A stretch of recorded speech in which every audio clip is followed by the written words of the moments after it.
நமஸ்தே. நீங்கள் மாணவ பரிச்சயம் தொடரின் மற்றொரு முற்போக்கான அத்தியாயத்தை கேட்டுக்கொண்டிருக்கிறீர்கள். கடந்த அத்தியாயத்தில் அன்பும் எண்ணங்களும் வெற்றி பெற்றன.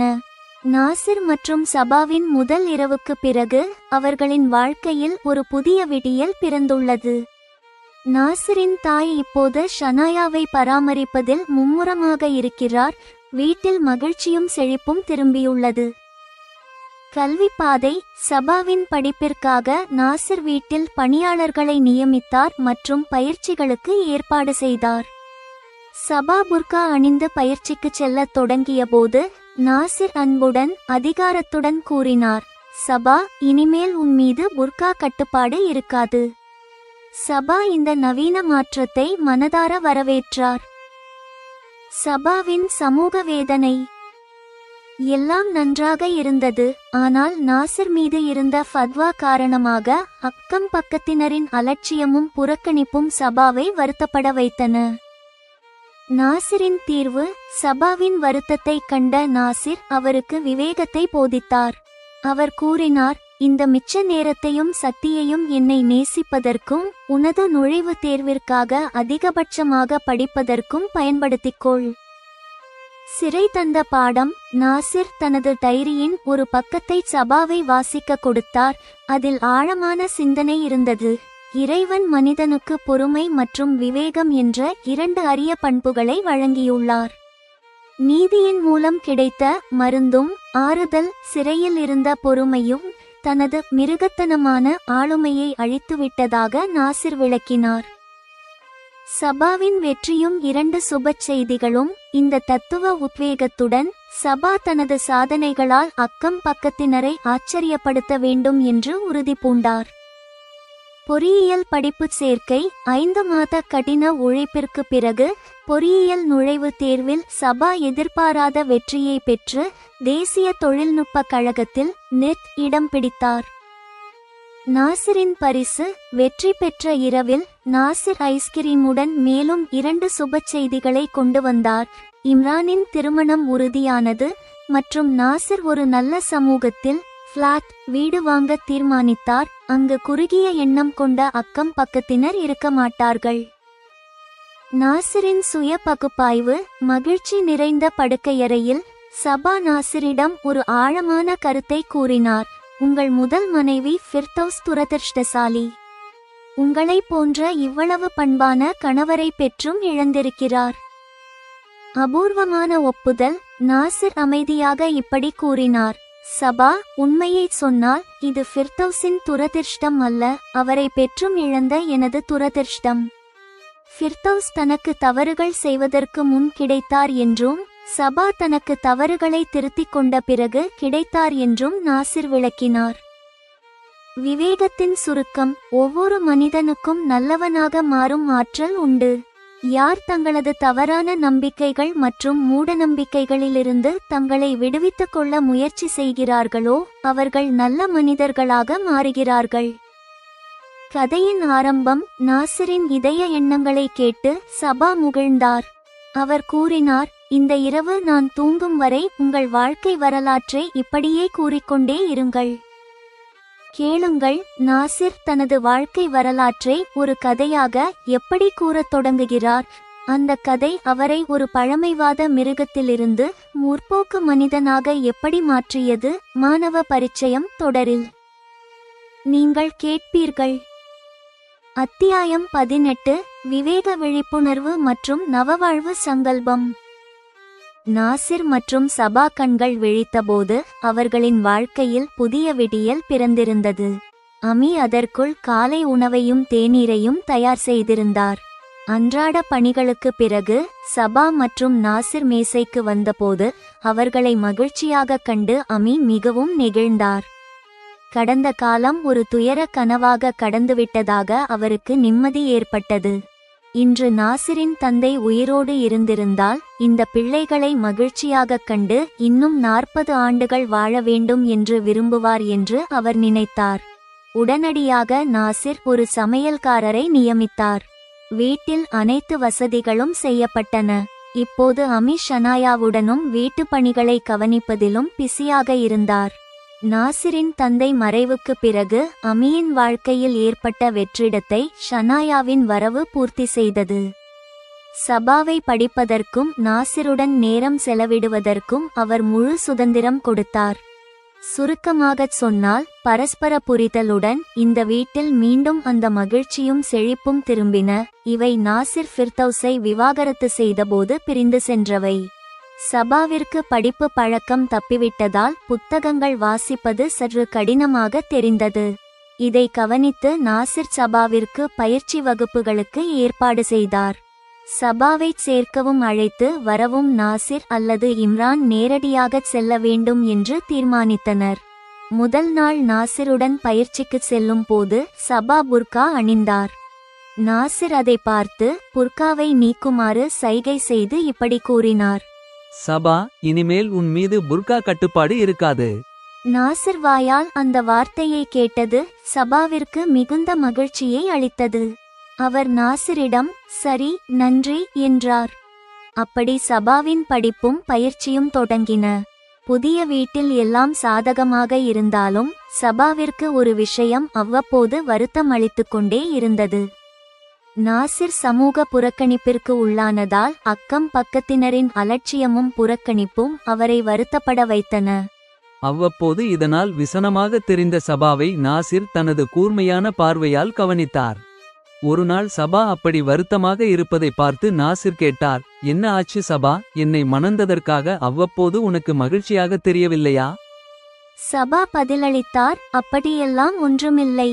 மனைவியை ஊக்குவிக்கும் உங்களை போன்ற கணவர் கிடைத்த எந்த மனைவியும் அதிர்ஷ்டசாலிதான். நாசிர் அப்போது இப்படி கேட்டார், பிறகு ஏன் இன்று உன் முகம் இப்படி வாட்டமாக இருக்கிறது?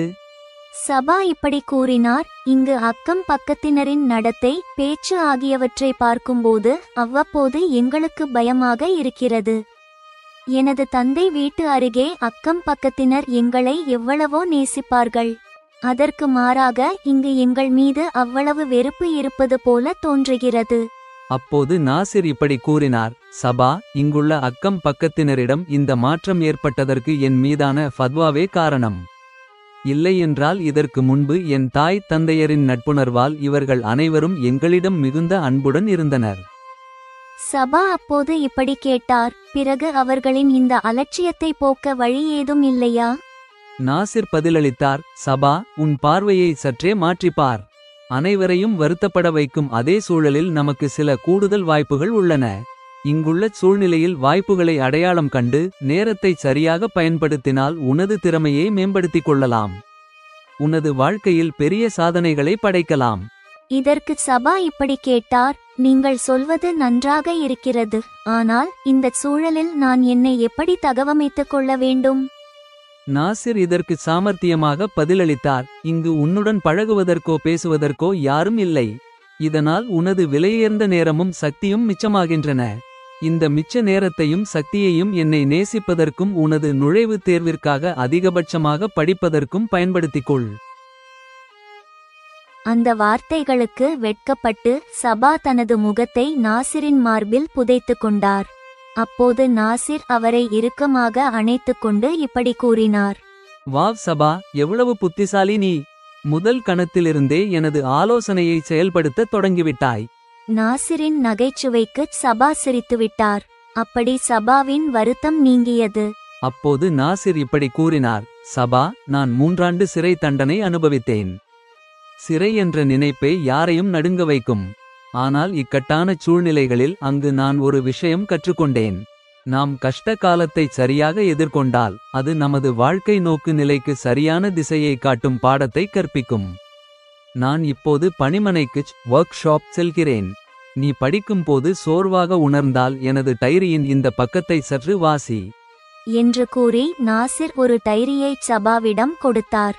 நாசிர் கூறியது போலவே சபா பின்னர் அந்த டைரியை வாசித்தார்.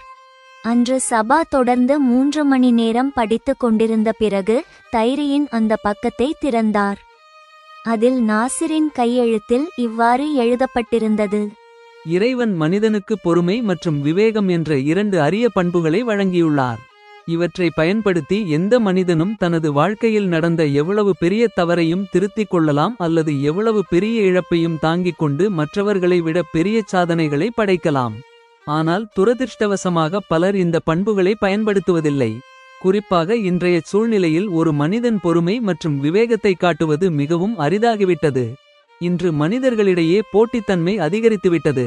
முன்னேற வேண்டும் என்ற ஆவலில் அவர்களுக்கு உள்ள இந்த பண்புகள் மற்றும் ஆற்றல்கள் அர்த்தமற்றதாக தோன்றுகின்றன. சொந்த விவேகத்தை பயன்படுத்துவதை விட வெற்றிகரமான மனிதனை பின்பற்றுவது எளிது என்று ஒவ்வொருவரும் நினைக்கிறார்கள். அனைத்து போட்டிகளிலும் தனது மதம் சிறந்தது என்று நிரூபிக்க நினைக்கும் போட்டியே மிகவும் பயங்கரமானது. என் மீதான ஃபத்வாவின் மூலத்திலும் இந்த போட்டித்தன்மையே இருப்பதாக எனக்கு தோன்றுகிறது. அப்போது எதிர்பாராமல் நீதிபதி ஹரிச்சந்திரா அவர்களால் கிடைத்த நீதி என்னுள் உறங்கிக் கொண்டிருந்த விவேகத்தை விழித்தெழச் செய்தது. சிறையில் எனக்கு வாழ்க்கை பற்றி பொறுமையாக சிந்திக்க நேரம் கிடைத்தது. அந்த நேரத்தில்தான் எனது விவேகம் மலர்ந்தது மற்றும் நான் நல்ல இலக்கியங்களை வாசிக்கத் தொடங்கினேன். அப்படி சிறைக்கு செல்வதற்கு முன் நாசிரிடம் இருந்த மிருகத்தனமான ஆளுமை சிறையிலிருந்து விடுதலையான நாசிரிடம் மிஞ்சவில்லை. இதனால் மனிதனாக பிறந்த நாசிர் ஒரு மனிதனைப் போல பழகவும் வாழவும் தொடங்கினான். நாசிர் எழுதிய டைரியின் இந்த பக்கத்தை சபா மீண்டும் மீண்டும் வாசித்தார். இதனால் உத்வேகம் பெற்ற சபா இவ்வாறு உறுதி பூண்டார். தங்களது குறுகிய எண்ணங்களால் சபாவை மற்றும் அவரது குடும்பத்தை புறக்கணிக்கும் இந்த அக்கம் பக்கத்தினர் ஆச்சரியப்படும் வகையில் தனது உழைப்பால் பெரிய சாதனைகளை படைப்பேன் என்று அவர் முடிவு செய்தார். இது அவர்களின் நடத்தையுடன் சேர்த்து அவர்களின் நம்பிக்கைகளையும் மறுபரிசீலனை செய்ய வைக்கும். சபாவிடம் திறமை இருக்கவே செய்தது. அதற்கு நாசிரின் ஊக்கம் துணை நின்றதால் அவர் பொறியியல் நுழைவுத் தேர்வில் எதிர்பாராத வெற்றி பெற்றார். வெறும் 5 மாத படிப்பிலேயே அவருக்கு தேசிய தொழில்நுட்ப கழகத்தில் நெட் சேர தகுதியான ரேங்க் கிடைத்தது. முடிவு வந்த இரவில் சபாவிற்கு ஐஸ்கிரீம் என்றால் இஷ்டம் என்று தெரிந்து நாசிர் விதவிதமான ஐஸ்கிரீம்களை கொண்டு வந்தார். முதற்கண் நாசிர் சபாவை அணைத்து வாழ்த்தினார். பின்னர் அமி மற்றும் ஷனாயாவுடன் சேர்ந்து ஐஸ்கிரீம் சாப்பிட்டு கொண்டே இப்படி கூறினார். சபா ஈட்டிய இந்த வெற்றியுடன் சேர்த்து இன்று என்னிடம் மேலும் 2 சுப செய்திகள் உள்ளன. இதை கேட்டு அமி புன்னகைத்தார். ஆனால் சபா அந்த செய்திகளை கேட்க ஆர்வத்துடன் இப்படி கூறினார். சரி, சீக்கிரம் சொல்லுங்கள், எனக்கு ஒரு கணம் கூட பொறுக்க முடியவில்லை. ஒரு கணம் சபாவை விளையாட்டுக்கு வருத்தப்பட வைக்கலாம் என்று நாசிர் நினைத்தார். பின்னர் அந்த எண்ணத்தை கைவிட்டு இப்படி கூறினார். முதல் சுப செய்தி என்னவென்றால் இம்ரானின் திருமணம் உறுதியாகிவிட்டது. சபா அப்போது செல்லமாக முகம் திருப்பி, கல்வி வரை வந்து இப்போது தான் என்னிடம் சொல்கிறீர்களா என்றார். நாசிர் புன்னகையுடன், சரி, உனக்கு இந்த செய்தியே பிடிக்கவில்லை என்றால் 2வது செய்தியை விட்டுவிடலாம் என்றார். சபா குறும்புடன் பிணங்கி, நான் உங்களிடம் பேச மாட்டேன். என்னை இவ்வளவு கடினமான படிப்பில் மூழ்கடித்துவிட்டு இப்போது சுப செய்தியை கேட்கவும் ஏங்க வைக்கிறீர்கள் என்றார். சபாவின் நடிப்பை பார்த்து அமிக்குச் சிரிப்பு வந்தது. அவர் சிரித்துக்கொண்டே, நாசிர், உன்னிடம் இருக்கும் செய்தி என்னவோ அதை உடனே சொல்லிவிடு. எங்கள் மருமகள் சபாவை இனி இக்கட்டில் வைக்காதே என்றார். நாசிர் அப்போது கம்பீரமாக இப்படி கூறினார். இந்த ஆண்டு நமது பணிமனையிலிருந்து நல்ல வருமானம் கிடைத்தது. அதனால்தான் கொஞ்சம் கடன் வாங்கி ஒரு வீடு, ஃபிளாட் வாங்குவது எளிதானது. ஒரு நல்ல சமூகத்தில் வீடு வாங்க தீர்மானித்துள்ளேன். சபா மகிழ்ச்சியாக கேட்டார். சரி, அந்த சமூகம் எங்குள்ளது? நாசிர் இப்படி கூறினார். அது உனது கல்லூரிக்கு அருகிலேயே இருக்கும். மேலும் அங்குள்ள மக்கள் இங்கிருப்பவர்களைப் போல குறுகிய எண்ணம் கொண்டவர்கள் அல்ல. அங்கு இருந்தால் நாம் அக்கம் பக்கத்தினரின் அலட்சியத்தை பொறுத்து கொள்ள வேண்டிய அவசியமிருக்காது. அமி அப்போது விசனமாக இப்படி கூறினார். ஆனால் நாசிர் மகனே, இது நமது முன்னோர்களின் வீடு அல்லவா? நாசிர் மரியாதையுடன் இவ்வாறு பதிலளித்தார். அமி, இதை நாம் ஒரு நல்ல ஏழைக்கு குறைந்த விலைக்கே விற்றுவிடுவோம். அவர் இதை புத்திசாலித்தனமாக பராமரிப்பதோடு மட்டுமல்லாமல் தனது குடும்ப முன்னேற்றத்திற்கு இந்த வீட்டை ஒரு வழியாக மாற்றிக்கொள்வார். அமி நிம்மதியடைந்து இவ்வாறு கூறினார். என் பிள்ளைகளே, நீங்கள் எதில் மகிழ்ச்சியாக இருக்கிறீர்களோ அதுவே எனக்கும் மகிழ்ச்சி. சபா அமியை அணைத்துக்கொண்டு இப்படி கூறினார். அமி, உங்களது நிழலிலேயே எங்கள் சுபச் செழிப்புகள் உள்ளன. எங்கள் மீது உங்களது இந்த ஆசிகள் எப்போதும் இருக்க வேண்டும் என்று அல்லாஹ்வை வேண்டிக் கொள்கிறேன். அமீத் சபாவின் வார்த்தைகளால் உணர்ச்சிவசப்பட்டார்.